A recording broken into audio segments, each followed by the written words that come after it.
ఈ సమ్మర్ క్యాంపులో ప్రత్యేకంగా పిల్లలలో తెలుగు భాష మాయమవుతున్న సందర్భంలో ఆ తెలుగు యొక్క ఫండమెంటల్స్ బేసిక్ నాలెడ్జ్ ఏర్పాటు చేయాలని, దాంతోపాటు క్రేజీగా నడుస్తున్న సమాజంలో ఇంగ్లీష్పై పట్టు సాధించాలని, మ్యాథమెటిక్స్ బేసిక్ను మనం పెంపొందించాలనే ఉద్దేశంతో పాటు పిల్లల్లో దేశభక్తి పాటలు, దేశభక్తి పద్యాలు, సంస్కరించే వేమన లాంటి పద్యాలు, సామాజిక విలువలను పెంపొందించే పద్యాలు, తర్వాత రైమ్స్ నేర్పడం.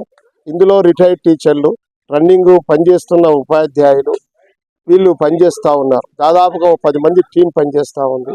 మాయమైపోతున్నాడమ్మా మనిషి అన్నవాడు అన్న నేపథ్యంలో నుంచి పిల్లలకు చిన్నప్పటి నుంచి 3వ తరగతి నుంచి వాళ్లకు ఈ యొక్క మానవీయ విలువల గురించి, మూఢనమ్మకాల గురించి, వీటిని నిర్మూలించ గురించి వాళ్ళకు బోధిస్తే వాళ్ళు తమ జీవితాలలో ఉన్నతంగా ఆలోచించగలుగుతారు, ఉన్నతంగా ఎదగలుగుతారు. ముఖ్యంగా ఆత్మవిశ్వాసం పెంపొందించటం.